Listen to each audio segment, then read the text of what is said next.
Oke, bismillahirrahmanirrahim. Assalamualaikum warahmatullahi wabarakatuh. Salam sejahtera untuk kita semua.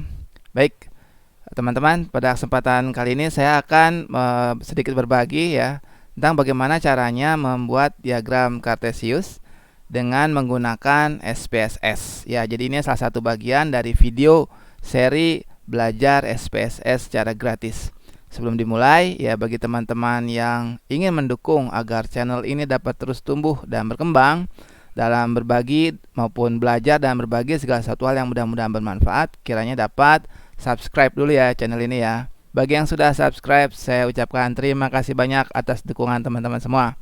Baik, jadi ini diagram kartesius ini sebenarnya sebuah diagram yang bisa memberikan informasi secara visual kalau di marketing ya, terkait nanti harapan perbandingan antara skor harapan dengan skor kenyataan, misal seperti itu ya. Ini bisa dikembangkan lagi dalam contoh kasus yang lain. Contoh kalau di marketing misalnya ya, kita sebagai konsumen kita tentu memiliki harapan akan suatu misalnya atribut suatu produk misalnya gitu ya. Nah, dari harapan kita misalnya di sini contohnya produknya apa ya? Handphone misalnya ya. Misalnya di sini saya punya 15 atribut gitu ya. Dari mulai mereknya, fitur ya. Yang ini nih ya. Kualitas, harganya, kemasan sampai dengan kemampuan dia melakukan multitasking, tentu kita punya harapan. Handphone merek X ini kira-kira kita bisa berikan skornya berapa? Ya misalnya terkait dengan atribut produk kita berikan skor 1 sampai dengan 10 misalnya ya. Seperti itu. Ini misalnya saya tanyakan, saya survei ke misalnya berapa orang ya, 30 orang misalnya saya tanya. Kemudian ini adalah skor rata-ratanya. Tidak perlu diperdebatkan ya, skor 1 sampai 10 ini saya rata-ratakan, tidak perlu diperdebatkan. Gitu ya. Jadi kita terus saja berkarya. Gitu. Ampun Bang Jago. Oke ya. Nah, seperti ini. Jadi memang ini harapannya. Jadi dari 30 responden tadi ya skor rata-rata harapannya adalah 7 untuk merek misalnya ya. Citra mereknya bagaimana atau mungkin terkait merek itu sendiri dia punya harapan berapa sih skornya? 1 sampai 10 misalnya ya. Jadi 1 itu harapannya paling rendah, 10 itu harapannya paling tinggi atau sempurna misalnya gitu. Kemudian kita tanya nih, oh ini handphone merek ini Anda punya harapan terkait merek handphone ini bagaimana? Tingkat harapan Anda gitu ya. Oh, akhirnya ada masing-masing responden memberikan skor 1 sampai 10. Nah, di rata-rata untuk merek misalnya skornya 7. Kemudian untuk kenyataan ya, setelah misalnya disampaikan ini produk handphonenya gitu ya, kenyataan misalnya dia memberikan skor rata-rata secara 30 responden tadi 7,3. Ya, begitu pula untuk fitur ya. Untuk kualitas, harga, kemasan dan lain sebagainya. Seperti itu. Jadi di sini nanti diagram ini akan memberikan informasi ya, nilai atribut mana yang nilai harapannya rendah, kenyataannya juga rendah. Atau ya ada 4 opsi di sini. Ada yang harapannya rendah, kenyataannya rendah. Ada yang harapannya tinggi, kenyataannya rendah. Gitu. Ada juga yang harapannya tinggi, kenyataannya rendah. Yang terakhir, harapannya tinggi, kenyataannya juga tinggi. Gitu ya. Jadi kita bisa lihat gapnya nanti ya. Jadi yang harapannya tinggi, misalnya kenyataannya masih rendah. Itu bisa menjadi fokus perbaikan misalnya seperti itu ya. Karena memang kenyataannya masih lebih rendah dibandingkan harapan dari konsumen kita. Itu contoh, ini contoh kasusnya ya. Ini contoh kasusnya yang terlintas di benak saya ketika kita coba aplikasikan penggunaan diagram kartesius ini di contoh di marketing. Oke, gimana cara membuatnya dengan menggunakan SPSS? Itu sangat mudah teman-teman, sangat mudah sekali. Di sini tinggal kita pilih di menu ya, di menu bar ada grab di sini ya. Grab kita pilih legacy dialogs ya, di sini grab, pilih legacy dialogs. Kemudian pilihnya scatter or dot gitu ya, scatter sini ya, scatter, kita pilih scatter. Ya, di sini ada beberapa pilihan, kita cukup pilih yang simple scatter. Ya, ini ya, simple scatter. Kita pilih yang ini. Ya, kemudian kita klik saja tombol define. Ya, klik tombol define. Nah, sorry ini tadi sudah saya praktikin. Saya reset ya. Kondisi seperti ini ya. Ini kan ini live ya.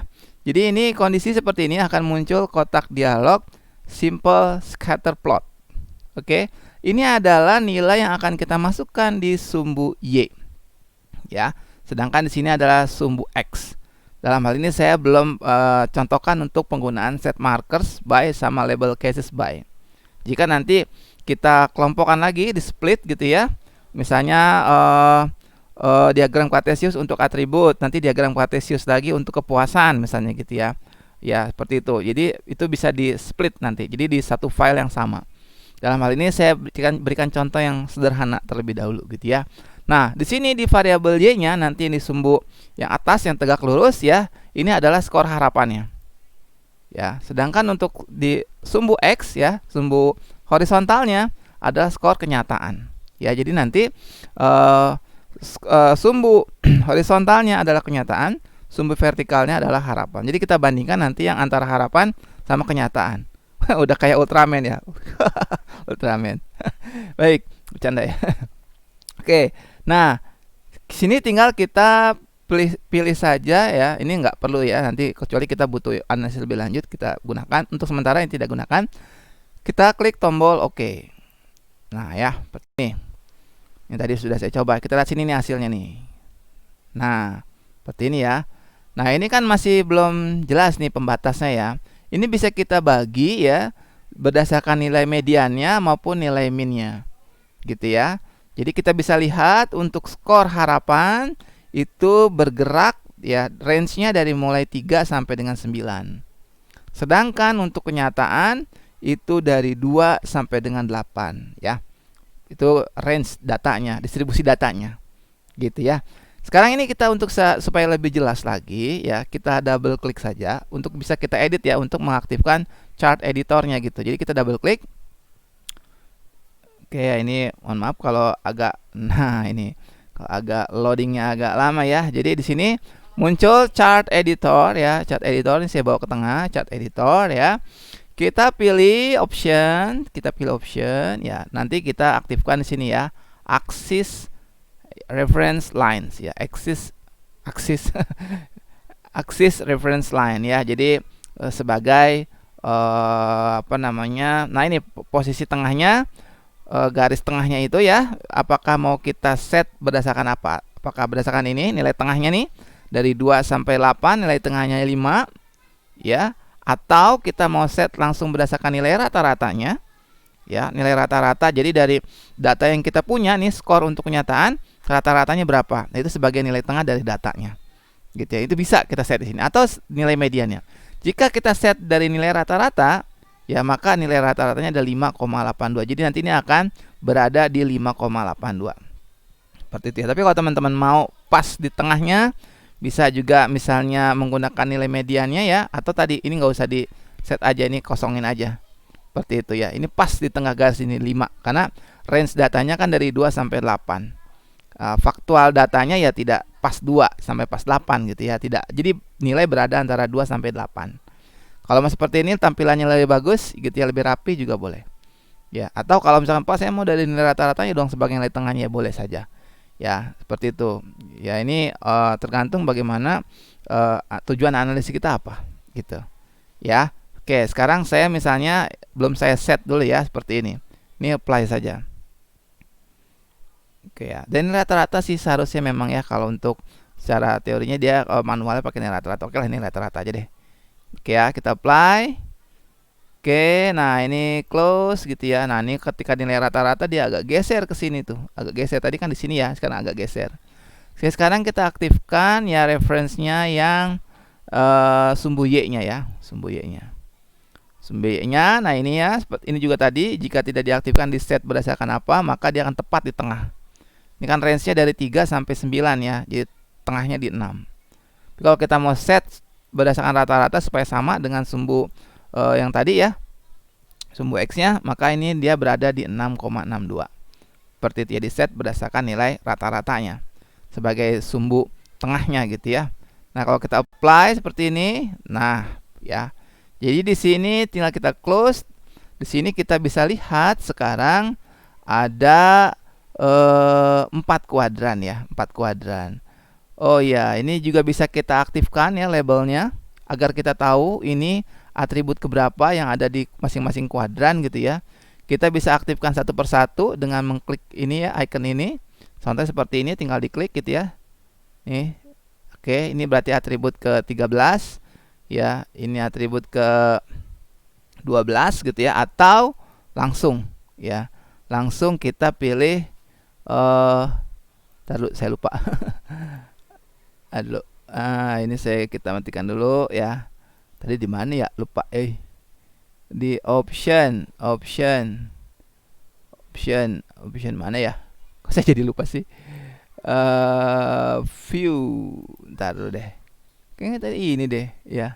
Taruh deh, matiin dulu deh ya. Sorry ya. Nih saya coba matiin dulu ya. Ya, maaf juga kalau ada suara-suara dari luar. Oke, bentar, saya lupa. Kalau nggak salah ada sekaligus deh. Mana ya? Data label modes. Ya udah, ntar ya, saya kasih ini deh di deskripsi deh nanti ya. Saya lupa tadi. Ya, ini satu persatu saja dah. Ya, ini gitu ya.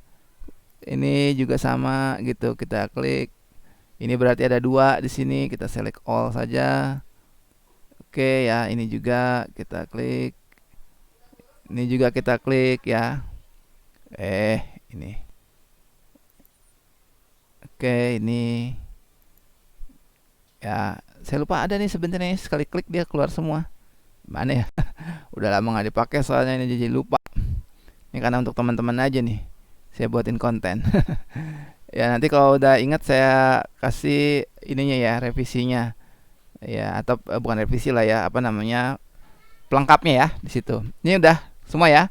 1 2 3 4 5 6 7 8 9 10 11 12 13 14 15. Oke ya, ini sudah diedit sekarang nih.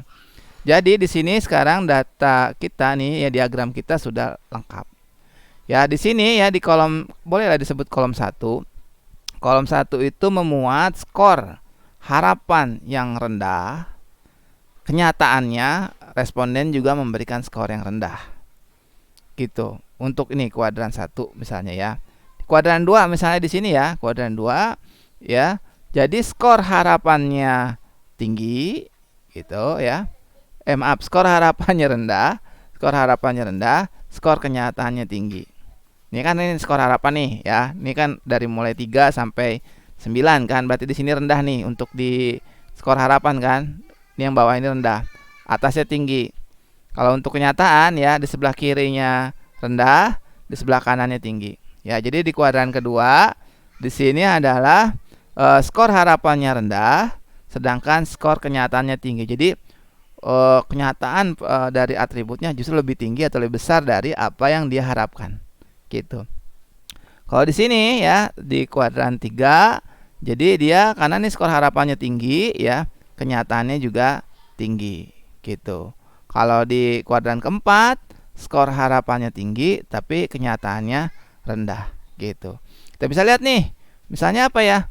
Skor harapannya tinggi ya, tapi kenyataannya rendah. Ya, kenyataannya rendah. Contoh di sini. Nih, poin 13. Poin 13 atribut ke-13 itu adalah, kita lihat ya. Atribut ke-13 adalah memori. Wah.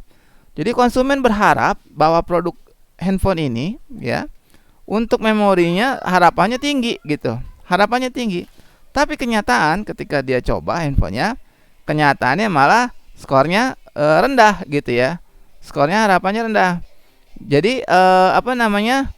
Aduh, bentar ya, ini ada gangguan dulu. Jadi skornya nggak terlalu jauh gitu gapnya gitu ya. Terlalu jauh antara apa namanya? Antara, aduh, bentar. Dek, Jikri. Ini kasih sini ah. Kasih. Baca. Ya, sorry ya, iklan dulu ya. Sorry, iklan dulu. Ya, nggak apa-apa deh. Saya nggak edit lagi ya, saya males ngedit videonya, jadi langsung aja deh ya. Apa namanya? Langsung kita apa adanya video lah supaya cepat gitu ya. Oke, ini contoh tadi untuk di apa namanya? Untuk di atribut 13. Jadi atribut 13 itu konsumen memiliki harapannya tinggi gitu ya, memiliki harapannya tinggi, tetapi kenyataannya malah rendah, jadi buruk gitu ya, buruk banget. Jadi nggak mampu produk tersebut memenuhi harapan yang tinggi dari konsumen, seperti itu ya.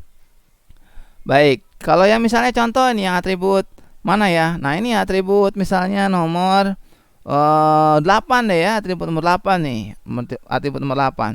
Harapannya nggak terlalu tinggi nih, harapannya nggak terlalu tinggi, rendah lah ya. Tapi kenyataannya justru malah tinggi. Ini untuk atribut nomor 8 nih apa nih?